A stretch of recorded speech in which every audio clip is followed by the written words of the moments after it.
എന്താ ഇവിടെ? നീയോ? നിങ്ങൾക്ക് ആള് തെറ്റി. നിങ്ങൾ ഉദ്ദേശിക്കുന്ന ആളല്ല ഞാൻ. ഞാൻ പെട്ടെന്ന് തെറ്റിദ്ധരിച്ചു.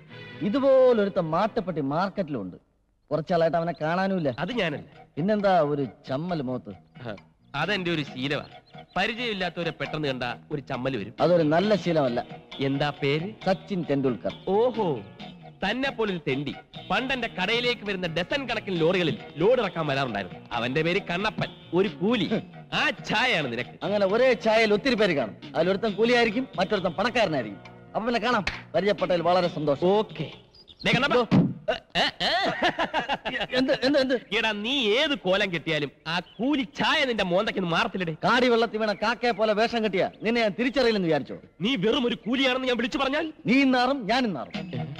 നിനക്ക് മാട്ടുപ്പെട്ടി ചന്തയിൽ പഴയ കൂലിക്കാരനായിട്ട് കഴിയണോ, അതോ ഈ വീട്ടിലെ പെണ്ണിനെയും കെട്ടി സുഖമായിട്ട് ജീവിക്കണോ? വന്നു കയറിയ മഹാലക്ഷ്മിയെ കുറ്റിച്ചൂലുകൊണ്ട് അടിച്ച് പുറത്താക്കണ്ടല്ലേ? ഒരു ഒത്തുതീർപ്പാകാം. എങ്കിലേ നമ്മൾ രണ്ടും രക്ഷപ്പെടും. ഓക്കെ? ഓഹോ, അത് ശരി. ഇപ്പോഴാണ് എനിക്ക് സംഗതികൾ പിടികിട്ടിയത്. മതിയായില്ലേ? നിങ്ങൾ പരിചയക്കാരാണല്ലേ, ഫ്രണ്ട്സ്?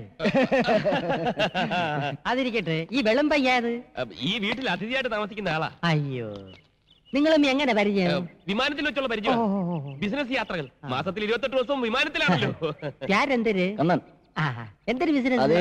ഞങ്ങൾ ബിസിനസ്സുകാരത്ത് ബിസിനസ് എന്തുവാന്ന് ചോദിക്കരുത്. 100 കൂട്ടം ബിസിനസ് അല്ലയോ? പരിചയപ്പെട്ട ഈ സന്തോഷം. നമുക്ക് അകത്തോട്ടിരുന്ന് സംസാരിക്കാം. ഓ, അതിനെന്താ? ഞങ്ങളെ ഈ വീടുകൾ തമ്മിലേ ബന്ധമുള്ളൂ. പക്ഷെ വീട്ടുകാർ തമ്മിൽ നല്ല ശത്രുതയല്ല.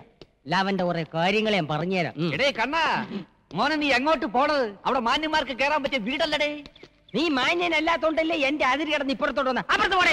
ഇതെന്താ ഇന്ത്യയും പാകിസ്ഥാനും പോലെ അതിർത്തി വരെയൊക്കെ? ലവനെ വിളിച്ചിറക്കി കൊണ്ടുപോകാത്തേ വന്നത്, അല്ലാതെ നിന്റെ പെമ്പറന്നവരെ കൂടെ പൊറുക്കാനല്ലടേ. അനാവശ്യം പറഞ്ഞ നിന്റെ പറങ്ങാണ്ടി മോന്ത അടിച്ച് പൊളിച്ചളെ. അറിയാം നിനക്ക്? ഓ, നീ മൊത്തമായി ഷേവി അച്ചി. എന്നെ പറ്റി പറഞ്ഞു എന്നെ ചോദിക്കൂലേ? നല്ല വർത്താനം വായിന്ന് കേൾക്കണ്ടെങ്കിൽ വീടിച്ചോണ്ട് പോരില്ല. അണ്ടി കമ്പനി അണ്ടി പൊളിക്കാൻ വന്ന നിനക്ക് അത്തരം വർത്താനം വരുവടി. എടി മുറ്റ അടിക്കാൻ വന്ന നീ അടിച്ചി മഴപ്പെട്ടി മാറ്റാനെ കൊണ്ടല്ലേ പോയത്? വിളിച്ചോണ്ട് പോടേ എന്റെ പമ്പറക്കാരെ. നീ ആണാണെങ്കിൽ നിന്റെ പെമ്പറന്നവരെ ആദ്യം കൊണ്ടുപോടേ. ആണായതുകൊണ്ടാണ് ഇതുപോലെ ഒരു പൈങ്കിളി കൊച്ചടിക്കൊണ്ടായ. അയൽവക്കത്ത് നല്ല ആണുങ്ങളുണ്ടെങ്കിലും പൈങ്കിലും ഉണ്ടാവും. അങ്ങനെ ഉണ്ടായതാണ് നിന്റെ മോള്.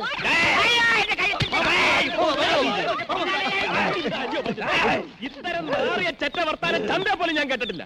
ഇതിനേക്ക് അപേക്ഷിച്ച് കൂലീസ് എന്ത് ഡീസന്റ് ഇല്ലടേ? പിന്നല്ലാതെ. എവിടുന്ന് കിട്ടിയടേ യവനെ? ഊരും പേരും അറിയാത്ത യവനെ മോളുടെ കൂടെ പൊറുപ്പിച്ചില്ലേ? ആര് പറഞ്ഞടാ അവന് ഊരും പേരും ഇല്ലെന്ന്? നിനക്കൊന്നും സ്വപ്നത്തിൽ പോലും ചിന്തിക്കാൻ പറ്റാത്ത കോടീശ്വരനാണ് ഇവൻ. അറിയാം? അതിനേക്കാൾ വലിയ കോടീശ്വരനാണ് യവൻ. പറ്റവന്. നീ പോടാ മറച്ചവന്. ഇവൻ ആരാണെന്ന് നിനക്കറിയാം? ഇവനാണ്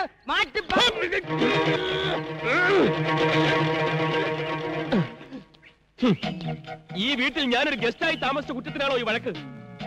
എന്റെ ആത്മാർത്ഥ സുഹൃത്തുമായി ഈ വീട്ടിന്റെ മുറ്റത്ത് നിന്നും സംസാരിച്ചതിനാണോ ഈ വഴക്ക്? ഈ പാവം പെൺകുട്ടിയെയും എന്നെയും ചേർത്ത് എന്തെല്ലാം അപഖ്യാതികളാണ് നിങ്ങൾ പറഞ്ഞത്?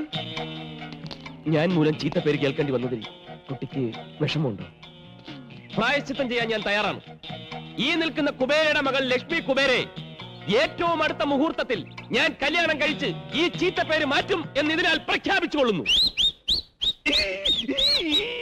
മോനെ കണ്ണ രക്ഷിക്കടേ, നീ പ്രഖ്യാപിക്കടേ.